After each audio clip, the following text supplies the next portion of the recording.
Hey everybody, Kuroda. Rob here. How are you people? How are you I don't know. Sorry. I'm in a goofy mood. How's it going everybody? So as you can see by the title of this video, I have another book video for you guys. Now, for those who are unfamiliar with my channel, I mostly do gaming content. And so this is kind of like a bit of a niche thing for this channel, although I did do two other book-related videos, both of which were about the books that I read in 2020.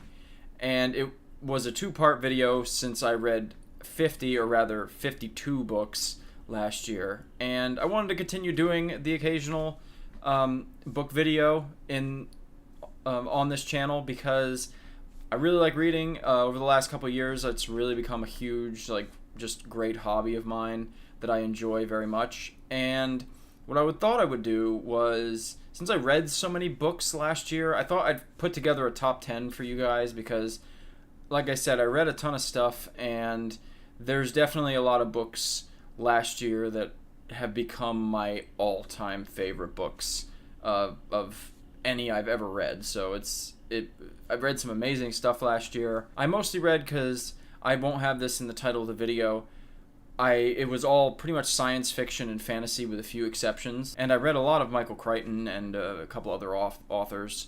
And so what I thought I would do is just compile an overall list.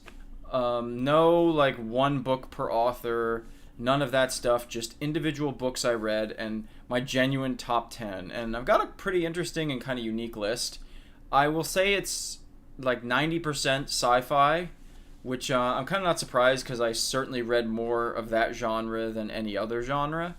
But it's all individual books that I'm looking here, except for I think two actually, they're not part of a series. And the two that I have here are pretty well known as standalone books too and can be read by themselves. So they're, for the most part, books that are just single novels that you can read in one session and get a complete story. So I purposely left off some of the epic series that I read last year. I went through half of the Wheel of Time and pretty much all of the Stormlight Archive on audiobooks. And I left those off of this list because, first of all, with Stormlight particularly, it's more one story, I think.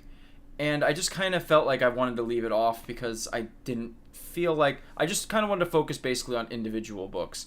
And with Wheel of Time, it was that, but also my other sort of caveat to this video was I did reread several books this year, and I decided not to put any books that I reread. So those are the two exceptions. No rereads and no huge series, particularly huge fantasy series, are present in this list. So, that being said, this is my top 10 books that I read this year.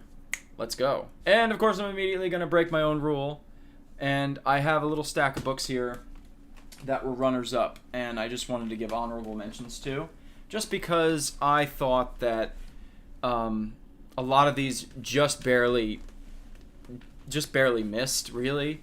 And there was one in particular I wanted to talk about, which I'll go into first. The first of the honorable mentions that I want to talk about here today is Kurt Vonnegut's Slaughterhouse-Five. This I want to acknowledge first because, spoiler, there is another book on my actual top 10 that Kurt Vonnegut wrote, and it was so close between this and that book. And this is an all-time classic, and I wanted to just give it an honorable mention because it's probably number 11, but I even thought about putting both of the books on the list on the same spot, but I was like, nah, gotta be honest. So by a hair, this lost to one of his other novels on this list. I won't say where it is, but Slaughterhouse-Five is a classic, and you should read it. Excellent book. Another honorable mention is by a man that I love dearly, and that's John Wyndham, and the name of the book is The Day of the Triffids. The Day of the Triffids. And this is a book that I really, really liked. It's a classic science fiction story. I've talked about all these books really in my other videos, but This was a really, really great novel, but again, John Wyndham is on here. I'm giving away my whole freaking list here, but he's on here, but it wasn't this book. So this just barely missed the mark too. I'd say it's at least top 15, top 20 for me for this year. So Day of the Triffids, another great book. Another one is by, the man who has become my favorite author of all time, Michael Crichton, and this was a posthumous release by him. It's called Micro. This was unfinished. It was completed by Richard Preston. I really loved this book. It's in my top 3 or 4, maybe, of Michael Crichton's novels. So it just barely missed the mark for me. But this is an awesome read. I'd love to see them make this into a movie. And I just really, really enjoyed this. I had a lot of fun with this book. So I thought this really deserved a mention. If you haven't read Micro, do it. It is excellent. If you want like a thrill ride, if you want Honey, I Shrunk the Kids, but darker and just more fun, Micro is just for you. It's an excellent book. Another one that just barely made it was Solaris, with this horrible cover that I hate and need to replace still. This was a really, really awesome, very kind of philosophical, it really is a book about, it's very existential, and it also looks at our inner selves, and it's one of those just classic sci-fi, weird, just out there tales, and very science-y, which I like, but also don't like, which I think is why it just missed it, because there's a couple parts in this book that get a bit like meandery for me, and he just kind of goes into great detail about this, like, about these cyclones and things that happen on this planet, and it just kind of gets tedious after a while, and there's pages of it. So that's part of why this didn't quite make it for me, because it's not quite a 10 out of 10, and I'd say these other books on here are pretty much 10 out of 10s that are in my top 10 list. So this was just short, but this was excellent. You gotta read Solaris. It's excellent. Just don't get this crappy cover. I guess it's what's inside that counts, isn't it? Another one was, this was a surprising one. This almost made it too. This is Calculating God by Robert J. Sawyer, recommended to me by my good friend Jamie. Thank you, Jamie, if you ever see this video. This was a really unique story. I liked Robert J. Sawyer. Actually, the next book that I'm going to be reading after the one I'm currently reading is also by Robert J. Sawyer, so I'll finally be able to get into a little bit more of his books. But he's really unique. I liked him. This was a very unique story. It was about basically an alien that lands its spaceship right in front of the Royal Ontario Museum and says, "Take me to a paleontologist." Want to find out more? Read Calculating God by Robert J. Sawyer. Very, very interesting, thought-provoking read, and he tackles a lot in this book, and he does it really well, so check it out. I think this one is very underrated and kind of an out-of-the-box one. And my last one that just barely made it, or barely missed, was the series that I'm currently working on, and that's the very first Dark Tower book, also called The Gunslinger, which many people consider a prequel to. I am currently reading through the Dark Tower series. I just read the second book. I'll be on the third book soon. This was the only Dark Tower book that I read in 2020. It was actually the last book that I read that last year. So just barely made it on my list, and also it kind of falls under that like epic series thing, but it almost feels like a standalone book in a sense, but there's a lot of questions at the end of it, so I don't know. I really, really loved this. A lot of people say it's the weakest Dark Tower book. I thought, at least so far, it holds up really well against the second book, which a lot of people say is their favorite. So cool atmosphere, really like dark and kind of desolate, very ethereal, I would say. It's got a very it's ethereal and atmospheric. It's got a very, very cool sort of vibe to it. I can't really describe it. Dark, bleak. If you like westerns, you'll like it. It's got a little sci-fi in there. So yeah, the first Dark Tower book I thought was really good. Just barely missed. Alright, enough of that nonsense. I've meandered on enough about books that barely made it. Let's go to my top 10 books of this year. Let's do it. So, number 10 is a little book by a guy that I was just talking about. Yes, and this is the one that beat Slaughterhouse-5. Kurt Vonnegut's The Sirens of Titan. This one just barely nudges it for me. I think in a way, Slaughterhouse-Five is the more well-known and the more classic of Kurt Vonnegut's books. But I loved this one. I had a great time with this book. It's the most it's definitely more sci-fi than that book, and it's just a fun romp through the solar system. It's about a guy named Malachi Constant, who later ends up named Unk, and he goes on a journey from Earth to Mars to Mercury, back to Earth, and then to the moon Titan of Saturn. And this is just a really funny, quirky, weird book in that Kurt Vonnegut style that he's very well known for. And I just had a lot of fun with this one. The chronosynclastic infundibulum, Winston Niles Rutherford and his dog traveled through that and pretty much shaped the events that Malachi Constant goes through. So I don't know, this was a really fun read. Like his other books, it's got kind of undertones about, the meaning of life and that sort of thing. And I think this came out early 50s, pretty ambitious and pretty ahead of its time, I would say. So The Sirens of Titan, I know this is also where Tralfamadorians came from, for those of you Slaughterhouse-Five fans. This was, I think, the first book that featured them. So this is really, really funny read, really fun read. I blasted through this. You want a good time? Read The Sirens of Titan. Fight me, it's better than Slaughterhouse-Five. By like a hair. By like a tiny hair. Number 9 on my list is by a man that I love very much, my favorite author, Mr. Michael Crichton, The Andromeda Strain. This was the second book, really first proper book I read this year. The first one I technically read was Dracula, but I was like halfway through it when 2020 started.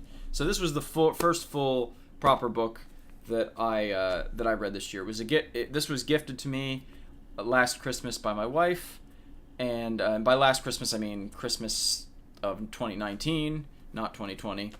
And I decided I would just read this right away because I really wanted to start reading more of Michael Crichton's novels. And this is just a fantastic book. Really weird precursor to read this around late January, early February, and then we'd have a global pandemic a few months later, which is quite something. But it was definitely a very interesting sort of little prelude to the year. But The Andromeda Strain, if you didn't know and had guessed by what I'm saying, it's a story about a deadly disease that almost becomes a pandemic. It's a extraterrestrial disease, and it's about the scientists that are in this sort of secret laboratory underground who are trying to figure out where this disease comes from, how it spreads, how it affects people very differently. And in true Crichton fashion, I mean, this is his first proper novel, particularly his brand or his genre, that he pretty much pioneered the techno thriller. This is one of those books that it just keeps you turning those pages. It's very suspenseful. The opening scene is one of my favorites in any books. It ends on a cliffhanger right away, and you're like, I gotta keep reading. I gotta turn those pages. I gotta figure out what this virus is and everything. Really cool book, really fast read. Gets quite technical, but Michael Crichton has this way of translating very technical stuff in a very reader-friendly way, so you don't need to be a scientist to understand what's going on. Kind of makes you feel smart reading his books because you learn a lot, and he makes very technical information make sense and puts it in layman's terms to the point where it's easy to grasp. So Andromeda Strain was really fun, very thrilling read, and I recommend it. Especially if you want to check out Michael Crichton, this is probably, aside from maybe 2 other books that I can think of, this might even really be the best place to start because it's very quick and easy, and it's a nice preview of the kind of books he writes. So check it out if you haven't already. The Andromeda Strain, loved it. My number 9. Number 8. I don't know if this one will ruffle any feathers or not because I know this one's a bit controversial, but I liked this book. Like at first I wasn't very sure of this book, and then I started to like it, and it was almost afterwards when I thought about this book more and more, I think I realized I loved it, like really loved it, and that's Stranger in a Strange Land by Robert A. Heinlein. he's considered one of the big three science fiction authors from that golden era of like the 50s and 60s, along with Arthur C. Clarke and Isaac Asimov. And this, to many people, is his best book. This book I read over the summer. I had to see what all the hullabaloo is about because there's a lot of people that love this book. There's also a lot of people that hate this book. I will say that it took a turn that I didn't really see coming, which was interesting, but and I wasn't really the biggest fan of it at the time, and I'm still not quite, but I think it's the way with Heinlein that he writes the main character, Mike Valentine Smith, who is basically the child of humans who is born on Mars and is raised by Martians. And the way Heinlein writes his perspective, being just an alien that is so vastly different than humans, is really, really excellent, and he just nails it, I think. And this book also gets the award for probably my favorite character in any book ever, in Jubal Harshaw. He's this older guy who's just really like... I don't know how to describe Jubal Harshaw, but if you have read this book, you know what I'm saying. He's just a badass character, and I love him. And I don't know, this book is just, it takes such a weird turn, and there's a lot of messages about particularly human behavior and human sexual behavior, and a lot of what we consider to be, he broke a lot of conventions of the time, I'll say that, and the hippies really jumped on this book from what I understand in the 60s. So, and I could see kind of why, because he explores the whole free love thing and everything, and there's a lot of other stuff, but this book was very thought-provoking. This one stuck with me a lot, and I think that's why, right while I was reading it, I wouldn't have said this was a top 10, but I think it's really become a top 10 book for me, and I plan to definitely reread this one at some point, maybe in a year or two. Check out Stranger in a Strange Land if you haven't, and I'm curious to hear what people think about this book, because I know it's a little bit divisive. So yeah, Stranger in a Strange Land is my number 8. My number 7, this was really hard. I was very tempted to put this higher up, but I didn't, and that's because nothing wrong with this book, but the other 6 are so good. So good. So number 7 is an all-time classic. It's 2001: A Space Odyssey by Arthur C. Clarke. Again, as I mentioned with Heinlein, one of the big 3 authors from this period. Everybody's seen the movie, or at least a lot of people have seen the movie by Stanley Kubrick. It's considered one of the greatest science fiction and even greatest movies of all time, very ahead of its time. But it was based off this book, written by the great Mr. Arthur C. Clarke. And the only thing I can say, I guess the best way I would describe this book is that it's very cosmic. It's the most cosmic book I've ever read. As far as space goes, you can't get much better than Arthur C. Clarke. And it's a very interesting, like the time scale in this book is very interesting because it starts at pretty much the beginning of humanity and ends in the future. And basically it's about, the plot is interesting. It doesn't have like a very solid like structure, but it kind of goes from prehistoric times to the dawn of man, and how this sort of monolith influences the development of humans, then goes to the present, and to the sort of near future as of the writing of this book, because this was written in 1969, I think, and goes to a space colony on the moon, and then it goes out into space and gets really, really just out there. And I don't know, the descriptions of space in this book are excellent. The whole Hal sequence with Hal the robot, he's the onboard AI in the spaceship that David, I think it's David Bowman is on, who's the main astronaut in it. He's that computer. Those sequences are amazing. The last 60 pages or so I read in one stretch at night. I stayed up late reading it because I couldn't put it down, because just the descriptions of space and where he went with it, it's just amazing. 2001: Space Odyssey is a absolute classic for a reason, and you should really read it. It's excellent. Check it out if you haven't. Okay, number 6 is really the me finally throwing a monkey wrench here in the science fiction train that we have going on here. Neil Gaiman, American Gods.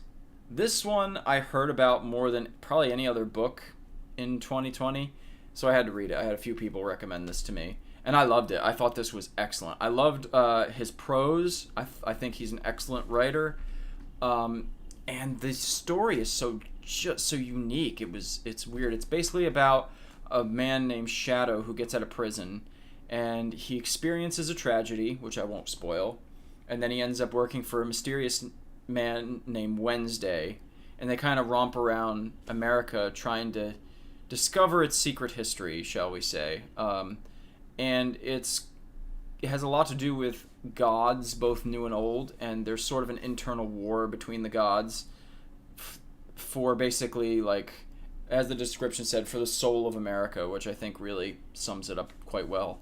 This was a fun, cozy, kind of comfy read, and also just really just I again, it's a pretty thick book, and I plowed through it. I really enjoyed it. The characters were really good.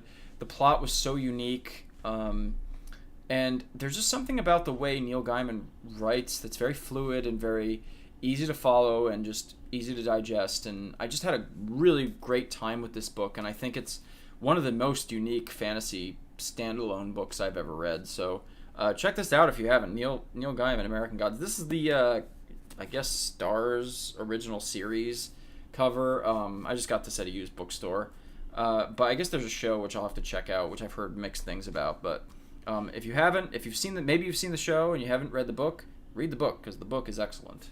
American Gods, Neil Gaiman, number 6. Okay, number 5 is by a book by perhaps it's between him and the aforementioned Arthur C. Clarke, I would say, but perhaps my favorite classic science fiction author, and I think he's a little underrated, because I talked about the big 3 science fiction authors, Heinlein, Asimov, and Arthur C. Clarke. John Wyndham, in my opinion, is right up there, if not supersedes them. I love this man. John Wyndham has this way of writing that I just really like. He has such unique ideas. There's a subtlety to his writing that's hard to describe, but it's just his own distinct style, and I just love it. This was the first book I read by him, The Chrysalids, and I really, really, really love this book. It's basically, he sort of says without saying it that it's a post-apocalyptic sort of world, and there's these mutants that are either, well, sadly killed or banished from the sort of more prosperous farmland and communities that have survived this whatever this post-apocalyptic event was, and so the mutants are banished, and there's these children who develop these mutations, and I'm not going to say what because I don't want to spoil it, and they kind of become the centerpiece of the story. And the main character, I think his name's David Strom, he is the son of one of the most religious men in the whole community and one of the most powerful men in the community, and he starts developing this mutation, we'll say, and then things take an interesting turn. But this is such a unique book. I really love this book. It's a really short read, and I plowed through it. It was, I don't know, such unique concepts, and I don't know, John Wyndham has a way of taking some of these classic science fiction ideas and really running with them and making them his own, and I really think he does that with The Chrysalids. So check this out. The ending is really amazing. Some of the characters are really great, and I don't know, I just love John Wyndham's writing. So The Chrysalids, if you've never read a John Wyndham book, check out The Chrysalids. It's excellent. Okay, 4 more to go, people. So my number 4 is the first author to appear a second time on this list. It is again Mr. Arthur C. Clarke, Childhood's End. This book blew my mind. It just blew me away. It's basically a story about some aliens coming down to Earth and essentially managing humanity, kind of, kind of saving humanity from itself and helping humanity grow to its fullest potential. So they're sort of like benevolent dictators. And in the first part of the book, you don't really know the identity of the aliens. They're called, I think they're called the Overlords or something. And then within the first like quarter of the book, you find out the identity, and that kind of keeps you going because he builds up to that. It's like what are these aliens? What are these creatures? You know, they keep alluding to it, and then you find out, and then you want to read more because you want to see where humanity goes, and then the book just takes a totally different turn, and I don't know, I don't want to spoil it if you haven't read it, but it's an excellent book. It had a twist ending that I didn't see coming, and I think just the concepts and the ideas that Clark addresses in this are so unique and so ahead of their time for 1953. It blows my mind that this was written in 1953. It was very, very unique ideas and very, very philosophical and existential and very cosmic. I'm using a lot of adjectives here, but they all apply, and I don't know why I'm doing this with my hands, but I am. No, I don't know. But yeah, Arthur C. Clarke, if you want a classic science fiction like story, you can't get much better than Childhood's End, in my opinion. It just, I think, nudged out 2001 for me in terms of his books. So either that or 2001. If you're going to check out Arthur C. Clarke, check out these two books. These are excellent, both. But Childhood's End was awesome. I'm tempted to put it higher, to be honest. I loved it so much. This is definitely one I'm going to be reading again. Okay, we're at the top three now. These three were undoubtedly, and what's interesting is I read these around the same time, so I don't know, I feel kind of fortunate that I read these three around the same time because they're in my top three, and all three of these are just right up there. Solid 11 out of 10s, really, I would say. I had a hard time putting these three in order, but I think I'm happy with them. They could be interchangeable, though. So number three for me is a book by my favorite author, as I mentioned before, the second author to appear twice on this list, Mr. Michael Crichton, and the book is Sphere. This, I'm gonna be no holds barred here. This book blew my fucking mind. I loved this book. This is probably the most like proper sci-fi that Michael Crichton ever got, and he also adds like the thriller aspect and the philosophical thing and the psychological thing, and it's just excellent. It's basically about a team of scientists that go down to the bottom of the ocean in the South Pacific, and they investigate this mysterious aircraft that is discovered there, and they basically think that it's a alien spacecraft that's been there for like 300 or 400 years, and they go in and they discover this mysterious sphere. Now, I don't want to spoil what happens with the sphere, but let's just say they end up stranded in this habitat, which is at the bottom of the sea, that they're supposed to be staying in to study this aircraft, and things start getting really weird. And it's just, there's great atmosphere in this book. There's great suspense.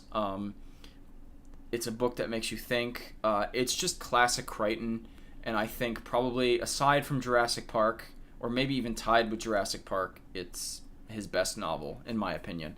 I loved Sphere. I plan to reread it this year, actually, because there's Mike's Book Reviews, who's a channel that I follow, is doing a whole Crichton read-along over the next year and a half, and I wasn't planning to reread much of like any of his books this year, but I decided to make an exception for Sphere because I enjoyed it so much. So yeah, check out Sphere if you haven't. It really is excellent, and I just loved this book. Okay, number two, another excellent book that I just loved, and another one that kind of stuck with me. The Great Ender's Game by Orson Scott Card. This was an awesome, fun read, and long story short, and I said this in the previous book videos that I did, this was the year that I got into science fiction, and by this is the year I mean 2020 was.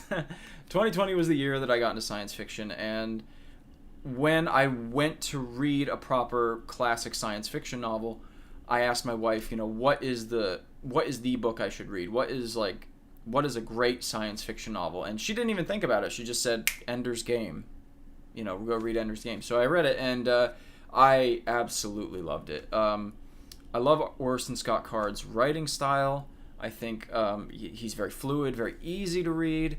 The book was just so much fun, and just some of the ideas that he has in this are excellent. It's basically about a young man named Ender who is basically groomed to become like the savior of humanity against this alien species called the Buggers, and he basically goes to battle school with all these other kids to train to learn how to defeat the Buggers. And they end up doing these games where where Ender leads a team, and they kind of fight and do combat in midair. It's really cool, and he learns leadership skills, and he ends up going into this game, which is sort of like a simulation, and some weird stuff happens there. And it's just really, I'm doing a bad job of explaining it, but you have to read it. It's really fun.